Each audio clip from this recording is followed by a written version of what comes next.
The stage, microphone's ready for him. Who wants to ask the first question? Raise a hand, and I don't think he'll be shy to answer. I know, you got to check yourself. Hi, everyone. Remember me? Man, nice to see you happy this year. It's actually nice to be happy. It's fun to be happy, believe it or not. So all that went on, and now you're looking towards going to Florida and getting the season started with a new format and everything else like that. What is the big thing on your mind with all that change? Well, you know, a lot of thought, you know, really goes into to the new season with a new life, right? A new chance, new crack at bat, new manufacturer, new sponsors, new teammates. You know, in a new organization. But what an unbelievable opportunity it is to go out and do what you love to do. Not only do that, but do it in you know, first class equipment with built by racers that only share one thing in common: the will to go out and win races. I mean, that's all they do. It's all they focus on. It's all they talk about. It's all they care about. You know, there's no. I just said it to somebody in there. There's no fluff and buff. There's no sales pitch when you walk in the door. There's just guys with their heads down working and digging on building race cars that go fast and win races. And those are the hot rides you want to be in. Absolutely. Kenny Bruce. Kenny Bruce with NASCAR.com. Clint, with all the talk about the changes to the format with the points and segments and everything, do you pay attention to that, or are you just more focused on, I'm going to go out there and race and you guys tell me what's going on?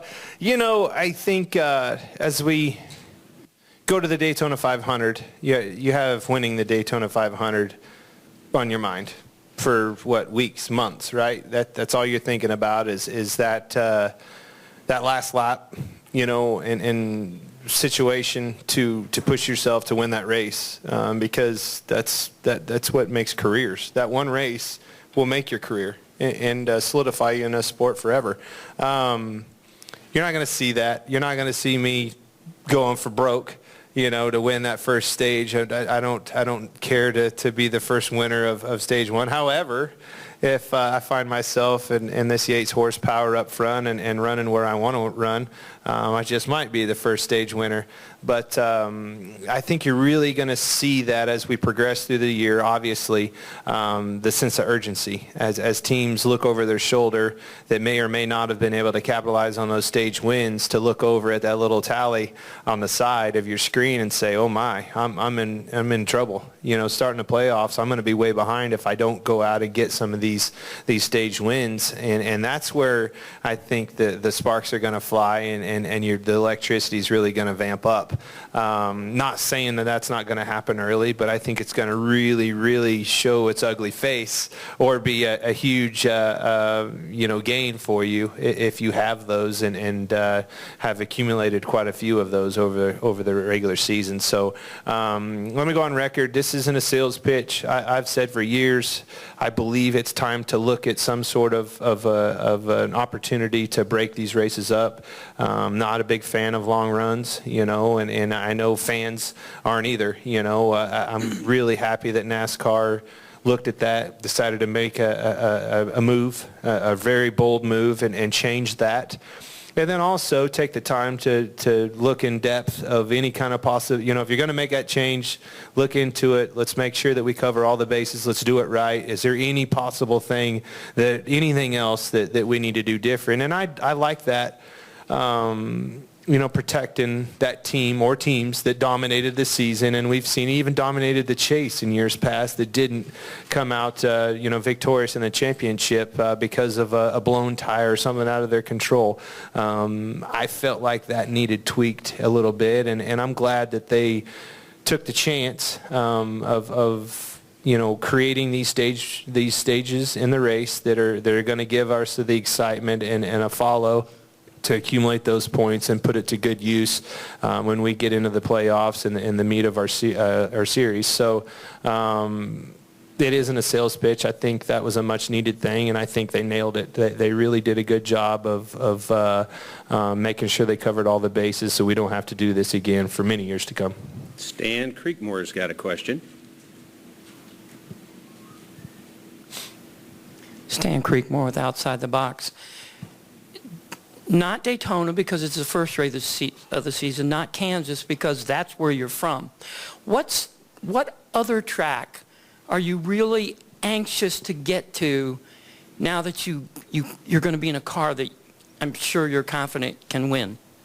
You know, I've ran really well at Martinsville several times. I thought where we were the fastest car there, even a few times, and you know, especially like in 12 and 13, you know, and I really enjoyed that racetrack. Look forward to it every year, and it's one track that I feel like I can win at, and win at. You know, if the equipment's underneath me and we make good calls and I make good decisions to take care of the car on the racetrack, I feel like that's a track where we can win and bring one of them clocks home. Fadden. Daniel McFadden with NBC Sports. Clint, with everything that you've been through in the last 3 or 4 years, what will it mean to you if and when you win a race again this season? Well, I mean, hey, let's face it. You're not given anything in this series. This is extremely competitive and very challenging, very difficult situation to win these races in. You're only as good as the people around you, and everybody at Stewart-Haas. Tony and Gene have surrounded me with great people, starting with Booga, my crew chief, to you know, to my teammates, to the sponsors. Everything at Stewart-Haas is lined up to win races and all in to do so, to switching to Fords this year. No other manufacturer has pushed harder to have success in motorsports this year than Ford has. It's not only a push in NASCAR, it's a push all over motorsports. So you got to associate yourself with those good people that are all in for winning races, and that gives you confidence that you can go out and win races. And will it be special? You're damn right it will. And I'll embrace it, but it's just like the last time I won a race. You head to the next race wanting to win that one. You know, I mean, success only once, you know, makes you hungry for more success. And it's been a while, you know, but more importantly, I want to get established as a consistent front runner, not a sporadic show up and run good here and be bad the next week. I mean, we've got to get consistent week in and week out and perfect that and keep perfecting it, and then you'll win races. Holly. Holly K, NASCAR.com. Hey, Clint, could you talk a little bit about your relationship with Tony and how it is actually now you finally get to, you know, work right alongside him? Are you guys, you know, just your relationship together and how you two get along? You know, I think we get along really well. You know, he's a really good owner. You know, that was the side of Tony that I didn't know. He obviously is a lot of fun to be around as a race car driver, and as Tony Stewart, you know, as Smoke. But as an owner, I really watched him, you know, over the off season, in particular the Christmas party. I went down to the Christmas party, the company Christmas party, and I look over and Santa Claus is there. And then I got to looking a little closer, and it's Tony. Tony is Santa Claus, which, by the way, he fit perfectly into the outfit. I mean, it was like it was tailored to him. But nonetheless, it was old Jolly St. Nick, Tony Stewart, that really took the time and walked all around and you know, embraced his employees and thanked his employees and made them feel like their family, you know, like you wanted him to do and like you hoped that he would be. And that was every bit the role he played in ownership at Stewart-Haas from what I saw of him as an owner. And then as an owner of my car and my boss, right, he's given me a great deal of confidence of putting me in that race car, as has, you know, Gene Haas. I mean, people have asked me today, you know, how do you have the confidence to get back, you know, to where you need to be? And that's it. I mean, that's all the confidence you need is you have a 3-time champion of the sport and a big-time owner in motorsports that had the confidence in you to put you in the thing. So that gave me all the confidence I needed to be behind the wheel. Final question, David? Clint, David Scott from the Charlotte Observer. Hey. How did Dale Jr.'s situation last year maybe change how you view concussions and how severe they can be and how it might affect, you know, if you had one going forward? Well, I think I have, but if you've ever taken a concussion test, you'd swear you left there with a concussion. They're hard.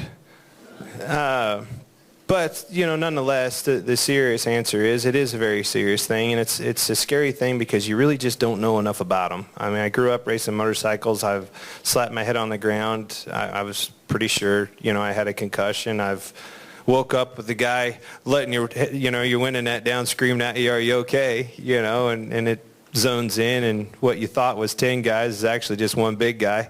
But the reality is that is real, right? And Dale's been doing this a long time, a lot longer than I have. He's had a lot of bad wrecks, and everybody's different. That's the only thing I really know of it. You watch these football games, in the off season. I've really had a chance to watch the football games and things like that. And I really do believe that everybody's different on how they react to them, and not everybody has the same, impacts or the same crashes, or some people are more fortunate than others, But for me personally, I think you'll know, when you're not good, and you don't need to be in that race car. And certainly talking to him, there was no question in his mind. He didn't need to be in that race car. So, as big of dominant, force he is in this sport, and what he means to this sport, I thought it showed, just how serious a concussion can be. And I'm glad that he spoke up and said, "Hey, I got a problem and I need to get out," for all of our sakes. Thanks, Clint. We've got our We're going to end it on that. Yeah, we're going to end it on that. Debbie Downer. Well, Pope wanted to ask you a question. This is a new year for if me, you're and we're hanging going to end out, it with Thomas Dale will Jr. ask you a cool question. Just ask me something. There you go. Ask him something good. Ask him about his dirt cars. I think I'll ask him. Oh, I know what you're fixing to ask him. Clint, when you change manufacturers, does it necessitate a change of manufacturers for your dirt team? And how do you think your guys will fare this season on the Lucas Oil Late Model Dirt Series? Well, let me tell you, you want to be surrounded with people that are all in and invested in racing and motorsports. And I just said a little bit ago, Ford, there's no other manufacturer that is pushing harder 2017 to have more success on the racetrack than Ford. So very, very excited about that. And, as far as the dirt teams, those are the first, that's what kicks off my racing season, is down there in Speed Weeks, starting at Golden Isles and then down to East Bay and then Volusia. So get a good chance to watch the dirt guys. Hopefully they're kicking butt. Been invested in and working hard, and those guys' success too. So it's going to be a fun year. Thank you guys for covering the sport, and hopefully see you a lot soon. See, you got to talk about Real Deal. Yes. Club 29. Sorry. That's not bad. Thank you. Clint Bowyer. Are we done? We're done. Get Checkered out of flag. here. Day over. Clear. You got about a 15-minute break before Rice and McDowell come up. And thank you for spending time with us.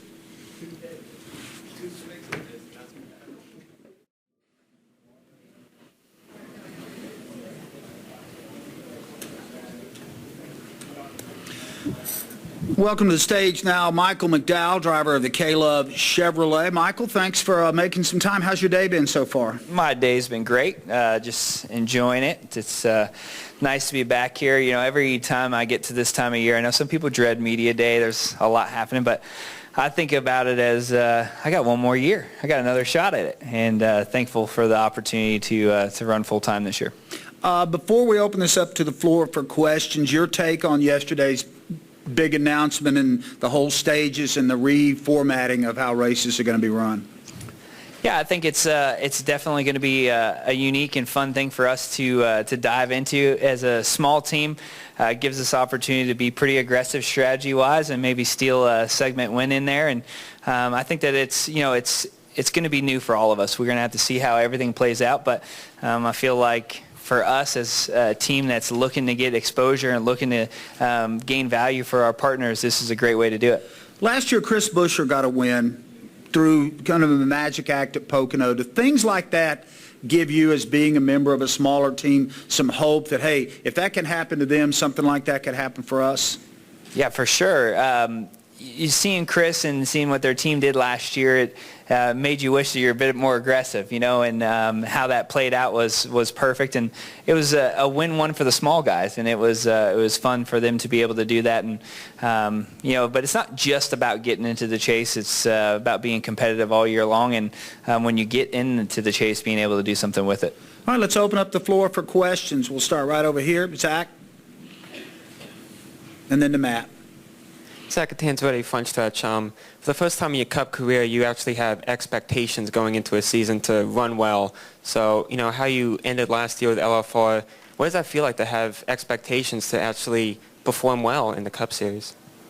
Yeah, you're right on. And for us, how we finished last year, running in the top 20, finishing with the top 10, we have high hopes going into 2017. We've done a really great job in the offseason, infrastructure-wise, and just really getting prepared for this year. So we hope to pick up right where we left off and really to do that consistently. Now that we're running full-time, to run in those low 20s and be in the teens, gives you an opportunity to, steal a good result, and hopefully we'll be able to do that every weekend.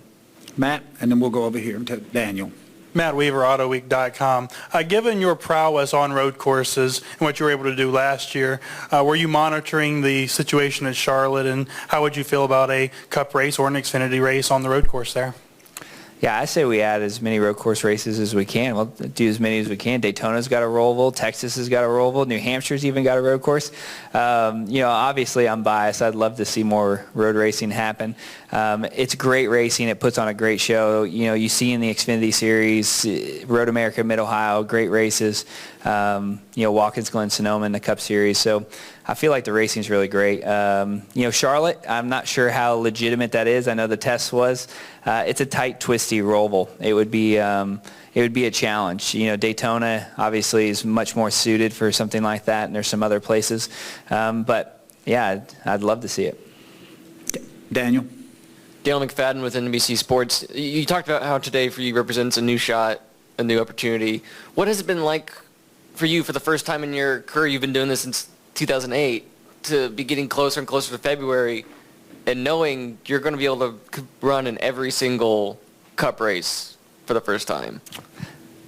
Yeah, it's kind of a unique feeling for me. Like you said, I've been doing this since 2008, and I've run a lot of races, but not at a high level, not at the level that I wanted to be at. And so this is the first year where I felt like I'm in competitive equipment with the right people, the right parts, the right partners to go out there and really show what we can do and do it at full time. Last year I think I did 30 races, and Ty Dillon did the other 6. So it was pretty close to full time, so it wasn't a huge jump.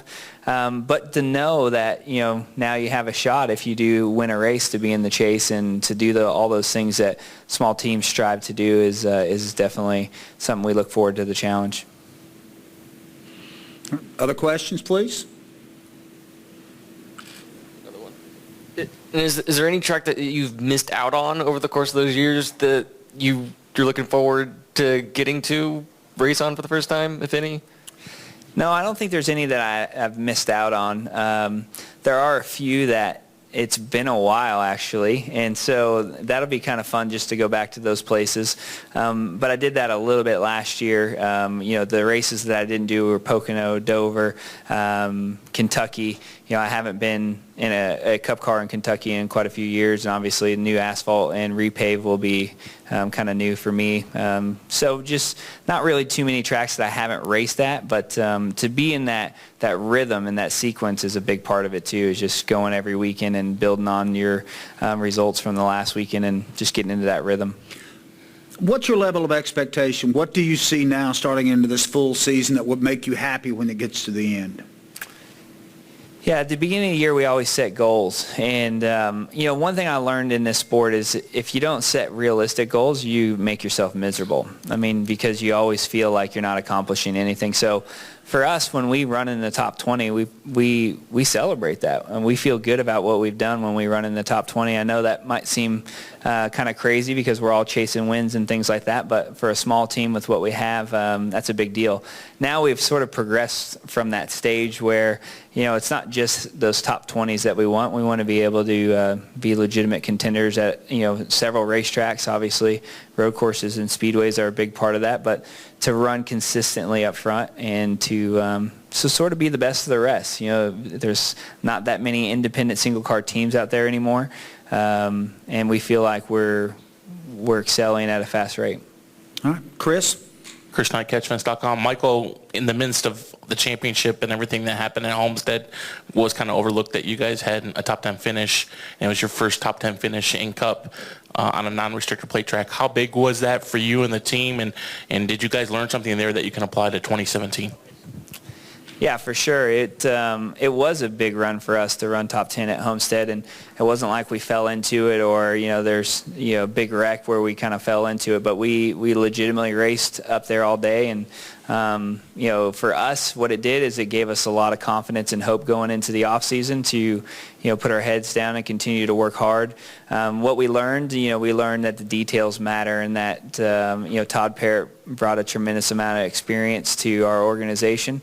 And in the off season, we've made big changes personnel-wise, and we've added to the existing foundation that's already at LFR, and we feel like we've really put ourselves in a great position.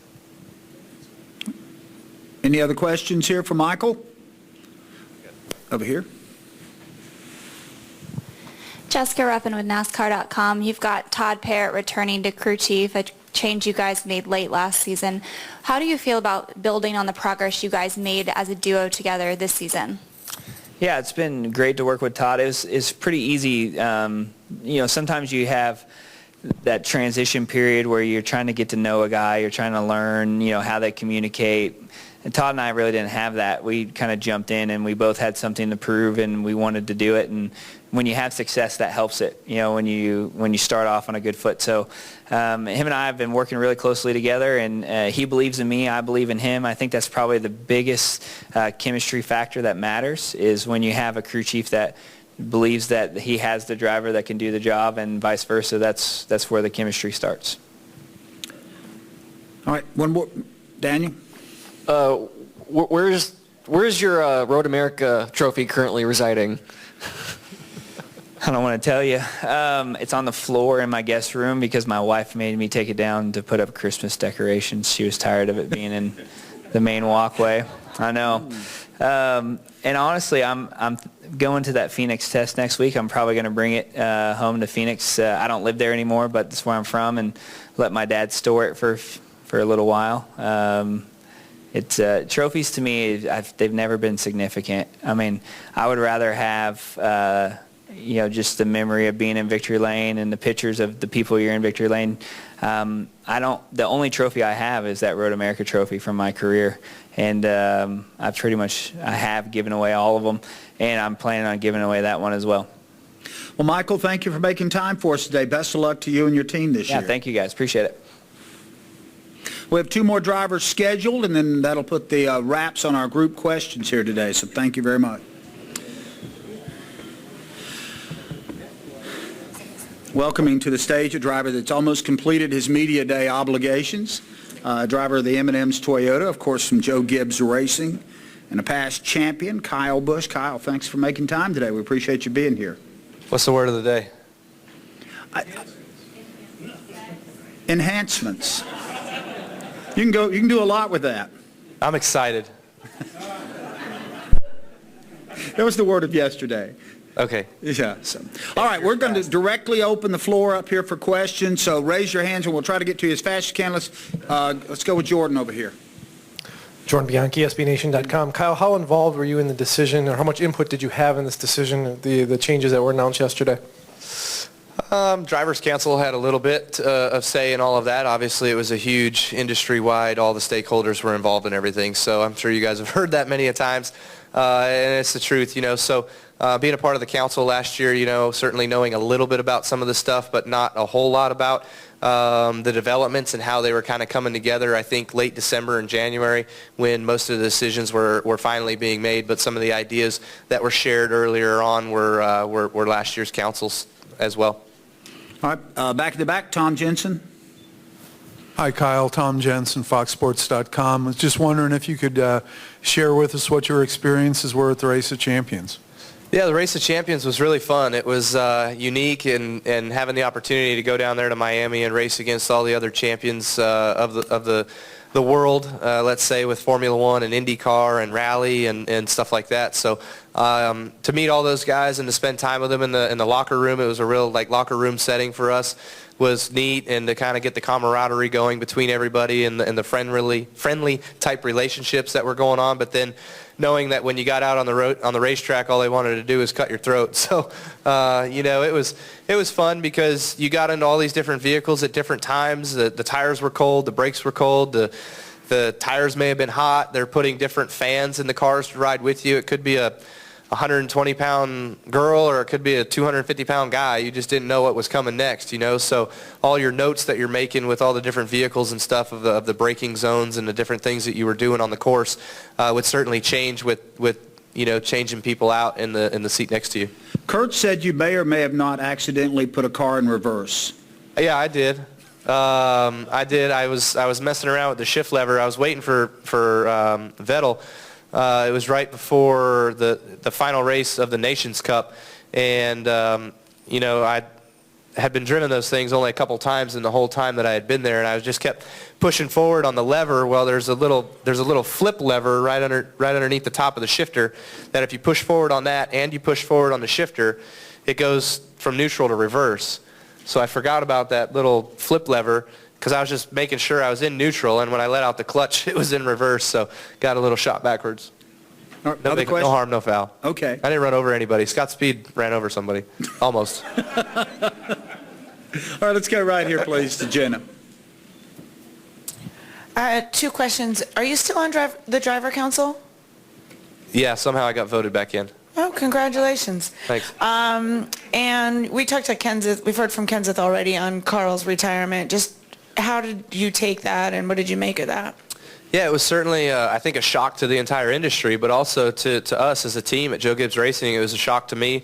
It was something that I didn't expect to see happen. I know that Carl ran really, really hard, really, really strong there at the end of the year, and obviously was probably the car to beat there at Homestead. He was the best car all weekend long, was the fastest guy, and due to unforeseen circumstances there towards the end of the race, just got eliminated that way. But he was the class of the field there at Homestead and had a shot to win the championship, and then all of a sudden just decides he doesn't want to do it anymore. So that's kind of a shock to everyone, I would presume. But it's his own decision to make, and you got to give it to a guy when he says he's had enough and he's done, and he walks away. And if that continues to hold true, then more power to him. But if there's something else waiting in the wings, we all got to wait and find out. Let's go back to Brant, and then we'll go over to Lewis.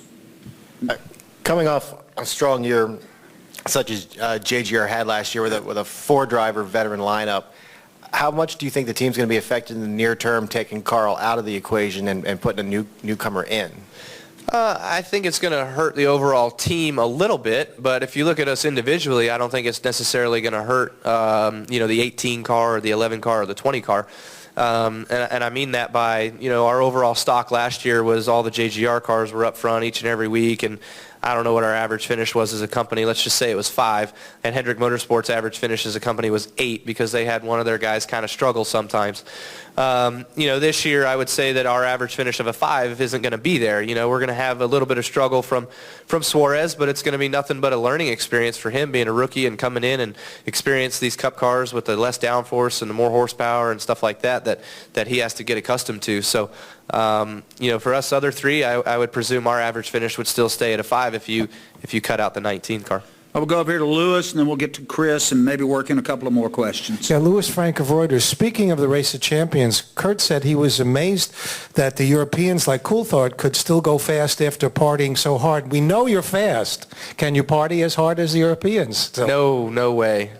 I've been fighting a sinus infection since I got down there, so I still have it right now if you can't tell. But it was not for me to be partying this weekend. No, I tried to get as much rest as I could because I knew every morning I was going to be up at 8 o'clock no matter what, with little Brexton ready to go. So he was down there with us as well too. So I heard some of the stories those guys from Johnson told me about years past. Those guys certainly know how to run hard, and so I was wanting to hang out with them a little bit, and we did on.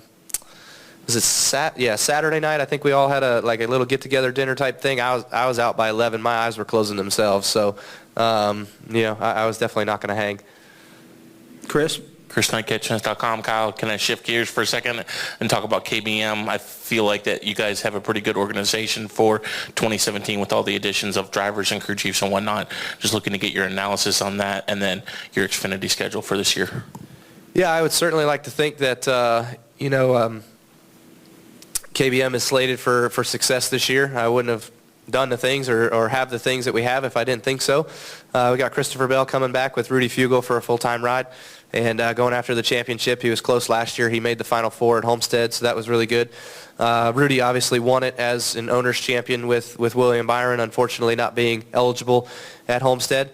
And then we've got Noah Gragson, who could be the next William Byron. We don't know. That comes out of K&N and lights the world on fire in our trucks and does a really good job. So he'll be a force to be reckoned with, I'm sure.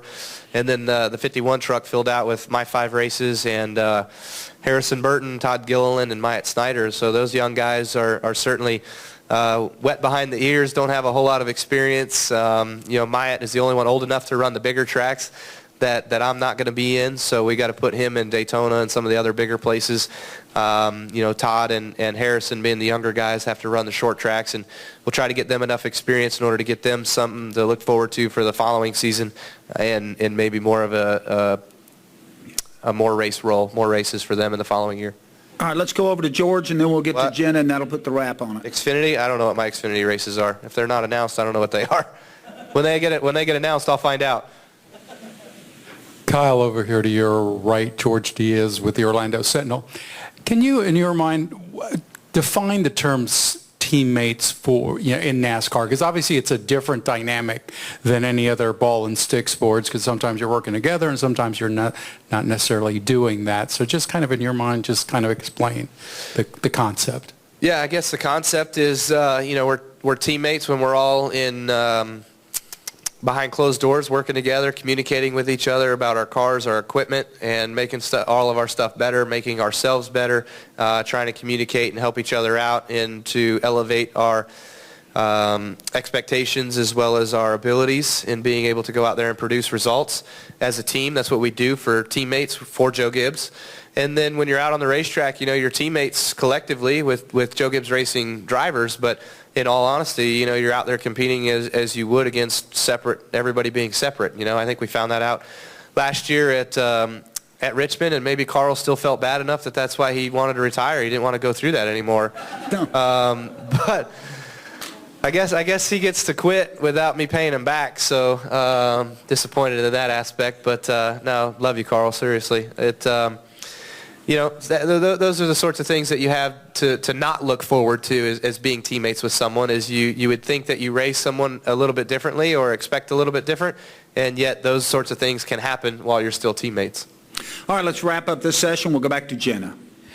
The day that Carl and Daniel's swap was announced, there was some joke that Coach had said, "Oh yeah, Daniel, just go to your teammates anytime you need anything," and Daniel might have gone to you one too many times or something like that. Is he overly eager? I mean, what's it like to work with him? He is. He's very eager, that's for sure.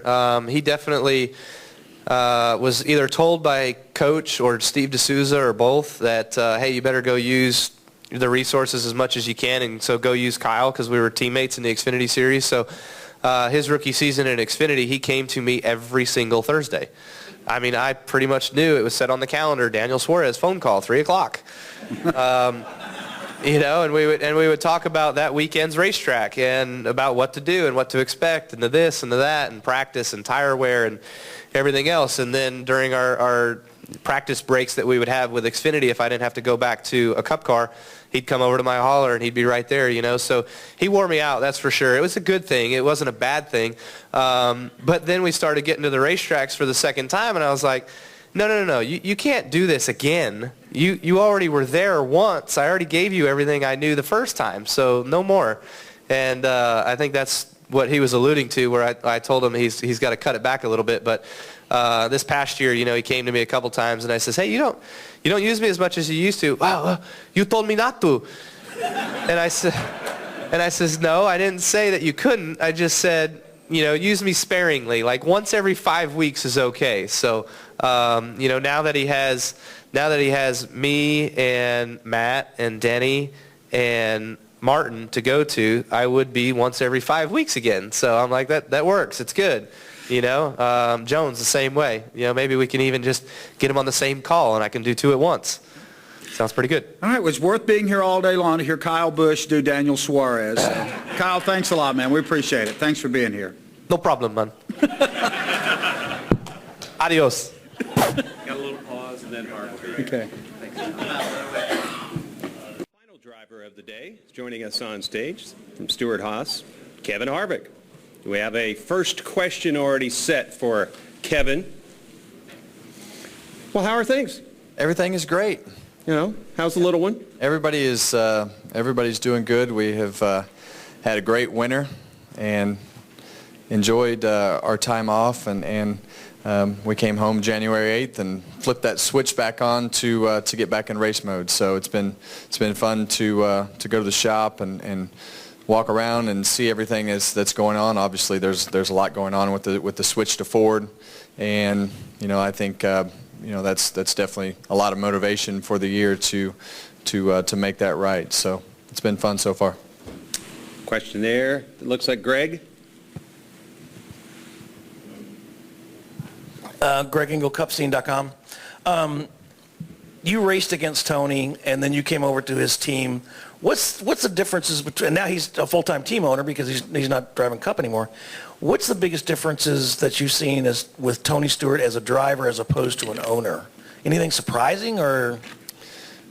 Well, I think I came in at probably 3 unique years, for Tony in his career. So, I don't know that was at the highest level that Tony Stewart was at in his driving career with all the things that he's had going. But the one thing that I can say that has been very different when you're around Tony, you know how Tony can be. You get to see him in the competitive element of what he does. But for me, the one thing the couple things that I've learned about Tony is how good he is with people. He may not know exactly what's going on in a situation, but he's very good at gathering all the information, processing that information, and then going out and making things happen. He can make things happen. He's very good with people. He's very good at sitting people down and talking to them and getting things figured out. And the second thing is, you would think he's going to be that guy that gets mad and bangs his fist down, and he's actually the guy that's going to sit in the room, not say a word. If he does say something, he's going to say a little until he has his thoughts gathered and truly understands, what he wants to say. So he's definitely. Now, don't get me wrong. He can go on a tirade, and if he already knows how he feels about something, and move on. But that's not going to happen, in my opinion. That's not going to happen in an SHR environment, in a competition meeting or something like that. Next question, Jordan. You've known Jimmy Johnson for quite a while now, going back to your Ron Hornaday's couch. What is Jimmy like away from the track as a person, as a competitor, that kind of thing?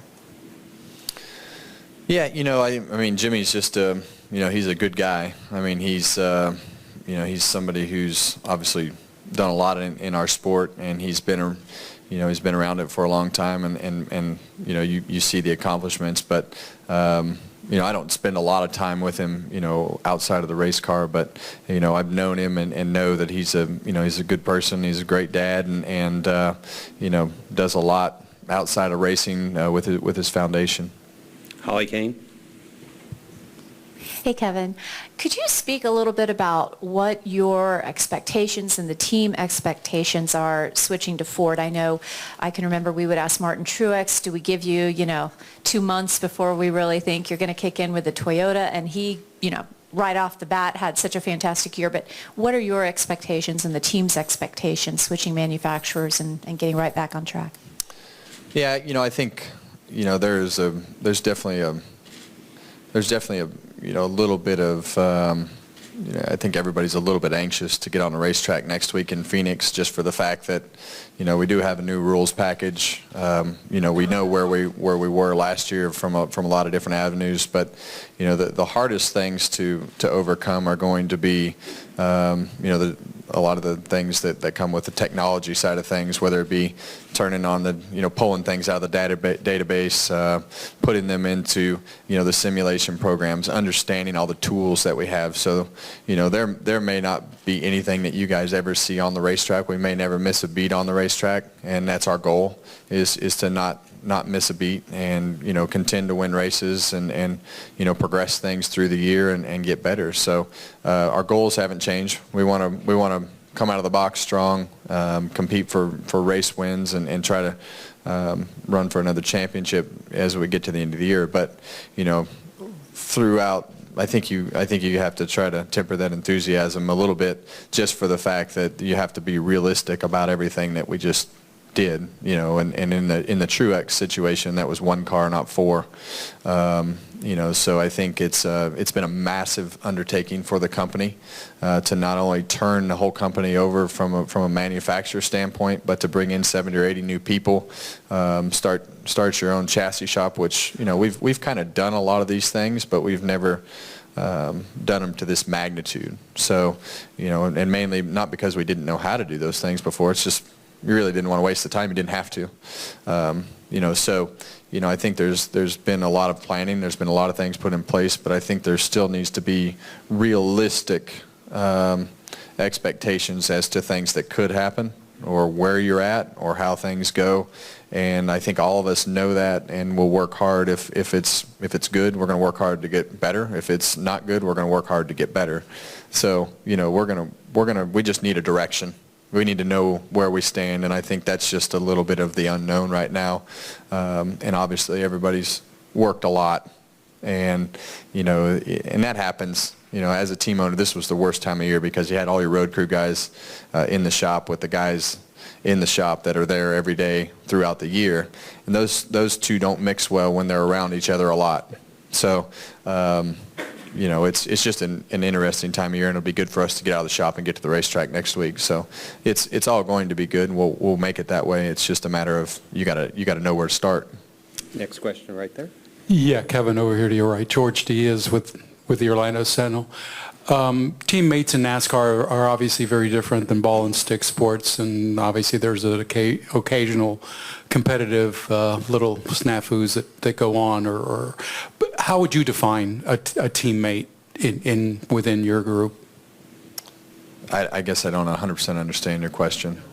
How would I define what? The dynamics of, just talk about the dynamics of having a teammate in NASCAR as opposed to having a teammate in football, basketball, whatever. Well, I don't think they're any different. I think for us, and when I sit on the outside and look at other sports, occasionally you'll see them pushing and shoving and punching each other and on the bench, or after the game, or on the sidelines, and those emotions are the same for us, and sometimes those run high and things happen, and you have to work through them and not take them personal, because there is a lot of emotion. I mean, there's a lot of times I'll walk around the garage and somebody will say, "Man, you were a jerk yesterday." I'm like, "Really? What did I say? What did I do?" And you get in that competitive frame of mind, and you can't take all that personally amongst each other. And I think for us, we can work through things and figure them out. But it's not going to be any different than any other sport. You're going to have problems that you have to work through, and it's never going to be perfect. Just under 2 minutes, so Stan, if you could be brief, we may get one more. Stan Creekmore, outside the box, Kevin. You're a front runner all the time. You don't lay in the back. So does the change in the points really cause you any concern whatsoever? No. For us, that's the mentality that Rodney has put in since day one. I'm not here to finish I'm not saying he's not here to finish second in practice. He wants to win practice. He wants to sit on the pole, and he wants to lead every lap and win the race. That's his goal. And, I think as they prepare the cars during the week, I mean, that's the goal during the week. Obviously, you don't win all the races, you don't win all the practices, but, for the last 3 years, we've won our fair share. And, I think that the new point system has set up well for us. And really I don't think we'll change anything as to how we race on the track. I think we'll change, the strategies are going to evolve and change as you go through, these segments. So we'll have to get adapted to that. And a lot of there's a lot of things that could move around as to how you work those things, as to when the cautions fall, how your fuel mileage is. I mean, there's a million things, but there are carrots out there for you to reach and grab. And, that bonus point is big for the chase. Those 10 points are big for your year-end total. And for us, I'm big on having to find things to go out and grab and motivate yourself every week. They're not hard to find, but that's how we motivate ourselves on a week-to-week basis, is to go out and find those things and say, we haven't won here, or, we need to make up some points, and we need to do it this weekend. So there's a lot of things there's more things to motivate yourself now than there were, and we didn't have any problem motivating ourselves for 38 weeks in the past 3 years. So I'm looking forward to it. Thank you for spending time with us. We know you got other places to go after this, and your 10 minutes are clear. Good to see you, Kevin. Thank you. So that is our driver.